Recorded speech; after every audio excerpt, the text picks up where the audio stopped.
जय हिंद साथियों। स्वागत है आप सभी का पारस फिर एजुकेशन में। आज इस क्लास में हम संस्कृत के टॉप 20 प्रश्नों को पढ़ने वाले हैं जो आपके सिलेबस के अनुसार हैं, जिन्हें यदि आप पढ़ते हैं तो यहाँ से आपको एग्जाम में प्रश्न देखने को मिलेंगे। इसलिए आप सभी से रिक्वेस्ट है कि आप लोग इस वीडियो को कंप्लीट देखें, और यदि आपको किसी भी क्वेश्चन का आंसर पता है पहले से तो हमें कमेंट करके अवश्य बताएं। तो चलिए भाई, हम शुरू करते हैं प्रश्न क्रमांक 1 से। कहा गया है, प्राथमिक स्तरे बालस्य भाषा विकासार्थम सर्वतो महत्वपूर्णम अस्ति। अर्थात प्राथमिक स्तर पर बालकों के भाषा विकास के लिए सबसे महत्वपूर्ण है व्याकरणस्य ज्ञानम मतलब व्याकरण का ज्ञान, भाषा संबद्ध वातावरणम मतलब भाषा समृद्ध वातावरण, भाषायाः पाठ्यपुस्तकम मतलब भाषा की पाठ्यपुस्तक, या फिर बालस्य आकलन मतलब बालकों का आकलन। तो ध्यान रखना, जब भी प्राथमिक स्तर पर भाषा विकास की बात की जाती है तो वहाँ पर सबसे महत्वपूर्ण होता है भाषा समृद्ध परिवेश। तो यहाँ पर ऑप्शन बी में कहा गया है भाषा समृद्धम वातावरणम, ये बिल्कुल यहाँ पर हमारा करेक्ट आंसर हो जाएगा। इसके बाद आएंगे हम प्रश्न क्रमांक 2 पर।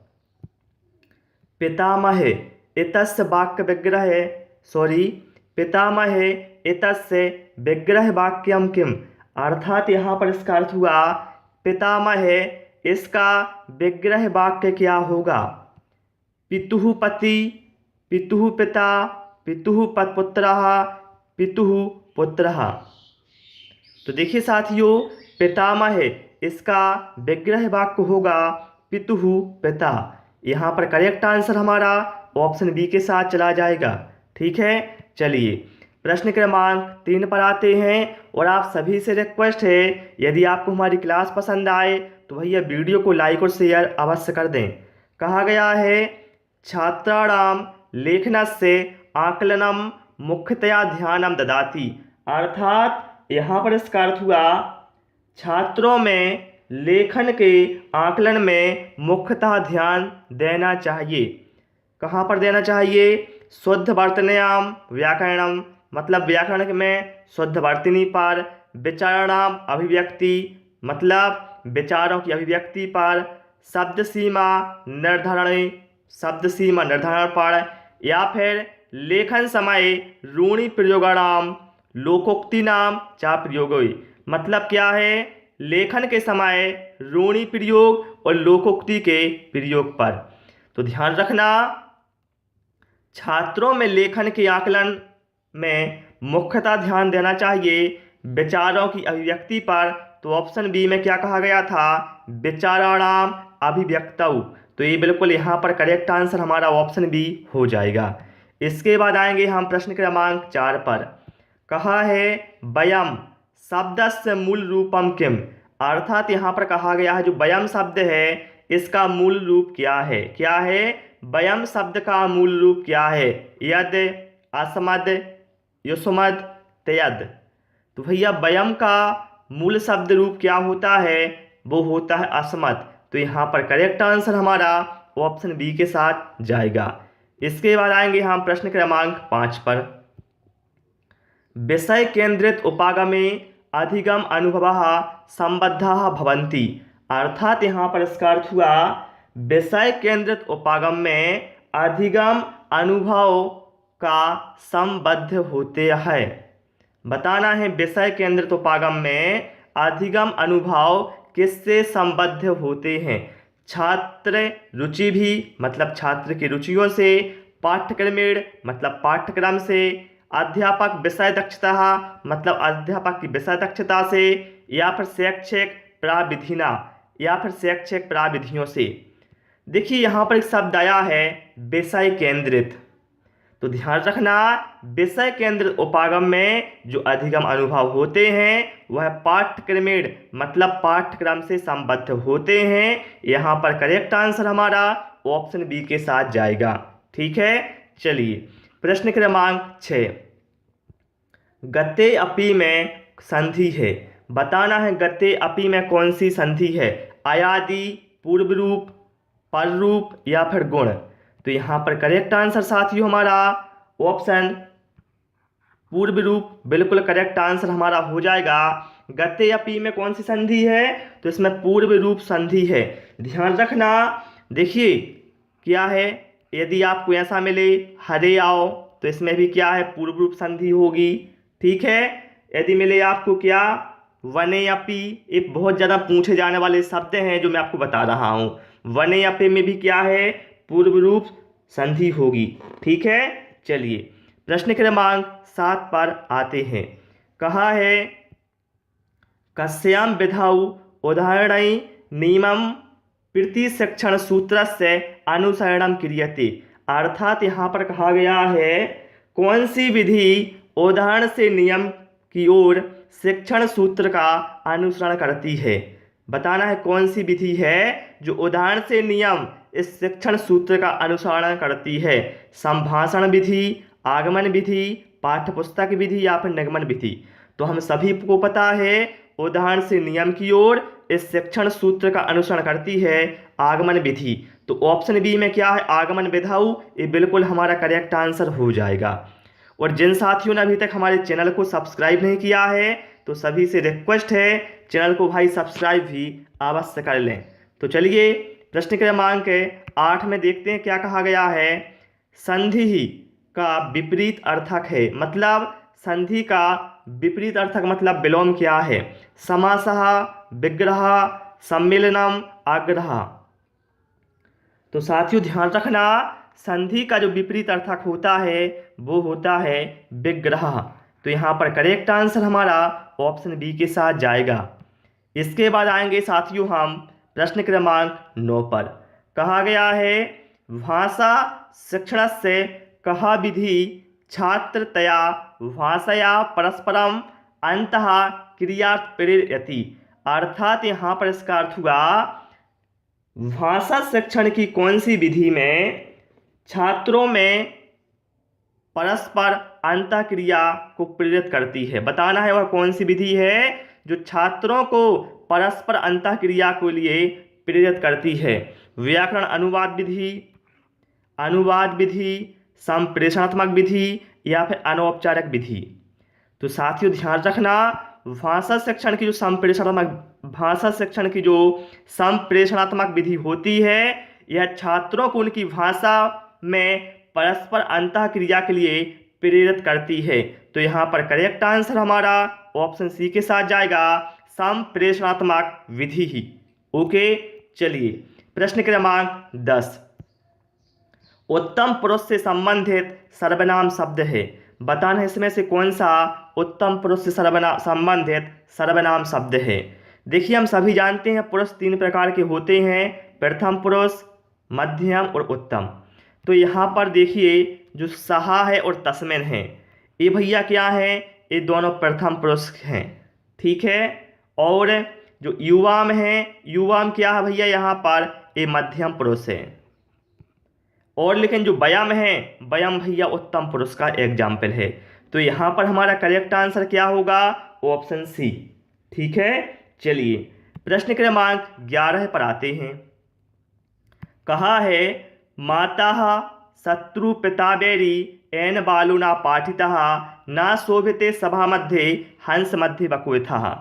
ये पहले यहाँ पर एक श्लोक दिया है, उसके बाद यहाँ पर एक प्रश्न कहा गया है अनधीता सभा मध्य कथम भवति। देखिए इसका अर्थ पहले ये हुआ इस श्लोक का कि वह माता पिता बैरी के समान हैं जिन्होंने अपने बालकों को नहीं पढ़ाया है, क्योंकि वह सभा में उसी प्रकार शोभित नहीं होते जैसे हंस के मध्यों में बगुला। ठीक है, तो यहाँ पर प्रश्न में क्या कहा गया है, अनधीता सभा मध्य कथम भवति, मतलब अविद्वान लोग सभा के मध्य में कैसे होते हैं, क्या होते हैं। तो भैया देखिए जो अविद्वान लोग हैं वो सभा के मध्य में क्या है, शोभित नहीं होते, मतलब क्या है, ना शोभिते। तो यहाँ पर करेक्ट आंसर हमारा हो जाएगा ना शोभिते। चलिए प्रश्न क्रमांक 12। संभाषणस्य योग्यतायाः विकासे सहायिका विधि अस्ति। अर्थात यहाँ पर साथियों कहा गया है कि संभाषण में योग्यता के विकास में सहायक विधि है। बताना है संभाषण में योग्यता के विकास में कौन सी सहायक विधि है। सूत्र विधि, व्याख्या विधि, कंठस्थीकरण विधि या फिर भाषा संसर्ग विधि। तो यहाँ पर करेक्ट आंसर हमारा भाषा संसर्ग विधि हो जाएगा। ये संभाषण में योग्यता के विकास में सहायक है। प्रश्न क्रमांक 13, देव पुरुषः में कौन सा समास है। और आप सभी लोग सारे प्रश्नों के या तो आंसर कमेंट करते जाएं या कॉपी में नोट करते जाएं। बताना है देव पुरुषः में कौन सा समास है। अव्ययी भाव, तत्पुरुष, द्वंद्व या फिर बहुविधि। देखिए इसमें आपको कोई प्रॉब्लम नहीं होनी चाहिए। इसमें क्या है, तत्पुरुष समास हो जाएगा। ठीक है भाई। चलिए प्रश्न क्रमांक 14, कहा है यहाँ पर वायगोत्स की महोदय अनुसारम खालिस्तान भाषायाः अधिगमार्थम सर्वतो महत्वपूर्णम घटकम। अर्थात यहाँ पर कहा गया है वायगोत्स की महोदय के अनुसार अधिगम में सबसे महत्वपूर्ण घटक है। बताना है क्या है भैया अधिगम में सबसे महत्वपूर्ण घटक। वायगोत्स की महोदय के अनुसार सामाजिक भाव विनिमय, मतलब सामाजिक भाव विनिमय, पाठ्यपुस्तकम मतलब पाठ्यपुस्तक, वेतार यंत्र मतलब बिना तार का यंत्र। तो बिना तार का यंत्र क्या होता है, रेडियो। ठीक है। या फिर शब्दकोश। तो देखिए भाषा अधिगम में सबसे महत्वपूर्ण घटक माना है वायगोत्स की महोदय ने सामाजिक भाव विनिमय को। मतलब क्या है, सामाजिक भावों का क्या करना, विनिमय करना। ठीक है। चलिए प्रश्न क्रमांक 15, कहा है तीनों सा दिए हैं यहाँ पर और हा दिए हैं। बताना है कौन से वर्ण हैं। ऊष्माणः मतलब ऊष्मा, मूर्धन्य है, स्वर है कि दंताएं हैं। बताना है कैसे वर्ण हैं। तो भैया तीनों सा और हा ये जो वर्ण हैं वो कैसे हैं, ऊष्मा। ठीक है, ऊष्मीय वर्ण है। तो यहाँ पर करेक्ट आंसर हमारा ऑप्शन ए के साथ जाएगा। आपने इनको हिंदी ग्रामर में भी पढ़ा होगा। ठीक है। चलिए प्रश्न क्रमांक 16, कहा है संभाषण कौशलस्य गतिविधि ही आकलन समय अधोलिखितेषु किम न आवश्यकम। देखिए यहाँ पर कहा गया है किम न आवश्यकम मतलब क्या आवश्यक नहीं है। मतलब प्रश्न का अर्थ पूरा क्या हुआ, प्रश्न का अर्थ ये हुआ संभाषण कौशल की गतिविधि में आकलन के समय निम्नलिखित में से क्या आवश्यक नहीं है। ध्वनि नाम, शब्दानाम, उच्चारणम मतलब ध्वनि और शब्दों का उच्चारण भैया ये तो आवश्यक है। संदर्भे आगतानाम शब्दानाम उचित रूपाणाम प्रयोगः मतलब संदर्भ के अनुसार शब्दों का उचित रूपों का प्रयोग ये भी आवश्यक है। भाषण में स्पष्टता ये भी है। लेकिन यहाँ पर जो शब्दकोश उपयोग मतलब शब्दकोश का उपयोग, तो भैया शब्दकोश का उपयोग संभाषण कौशल की गतिविधि में आकलन के समय आवश्यक नहीं है। तो यहाँ पर करेक्ट आंसर हमारा ऑप्शन सी के साथ जाएगा। ठीक है। चलिए प्रश्न क्रमांक 17, एषो अत्र इत्यत्र संधि विच्छेदम कुरुत। मतलब कहा गया है एषो अत्र, इसका संधि विच्छेद करें आप। क्या होगा इसका संधि विच्छेद, बताएं आप लोग क्या होगा इसका संधि विच्छेद। तो भैया यहाँ पर हमारा करेक्ट आंसर होगा, क्या हो जाएगा, इसका संधि विच्छेद हो जाएगा एषः प्लस अत्र। ठीक है, क्या होगा, एषः प्लस अत्र, इसका संधि विच्छेद करेक्ट होगा जो हम ऑप्शन सी में दिया है। ठीक है। चलिए प्रश्न क्रमांक 18, कहा गया है पत्राधानम जिसे कहा जाता है पोर्टफोलियो एकम उदाहरणम अस्ति। अर्थात पत्रधान जिसे कहा जाए पोर्टफोलियो यह एक उदाहरण है। स्वतः आकलन से मतलब स्वयं के आकलन का।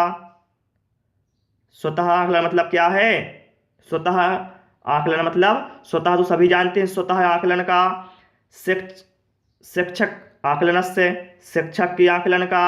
उभयम स्वतः आकलन से और शिक्षका आकलन से मतलब क्या है, यहाँ पर ये कहा गया है दोनों का, स्वतः आकलन का और शिक्षक के आकलन का। तो ये बिल्कुल करेक्ट आंसर हमारा हो जाएगा। जो पोर्टफोलियो है यह स्वतः आकलन का और शिक्षक के आकलन का दोनों का उदाहरण है। क्योंकि इससे शिक्षक को भी पता चलता है कि उसने जो पढ़ाया है उसका प्रभाव उस पर क्या पड़ा है। ठीक है, चलिए। और बाकी ये राज्य बोर्ड आकलन शिक्षक एक गलत हो जाएंगे, ऑप्शन सी बिल्कुल करेक्ट हमारा होगा यहाँ पर।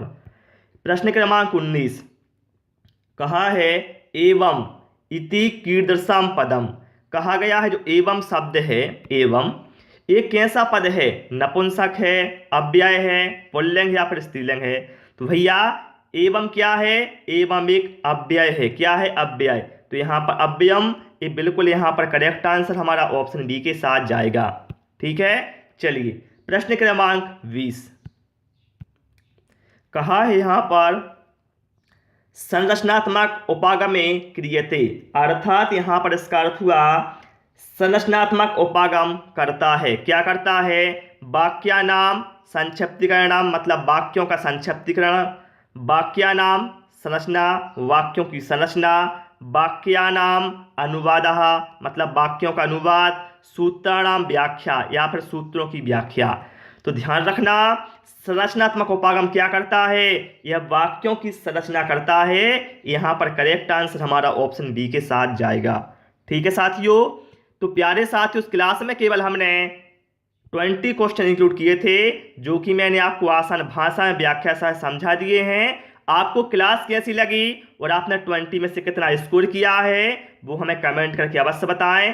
क्लास पसंद आई हो साथियों, सभी से रिक्वेस्ट है कि आप लोग इस वीडियो को लाइक करें, दोस्तों के साथ शेयर करें और नए नए वीडियो पाने के लिए चैनल को सब्सक्राइब करें। Thanks for watching this video.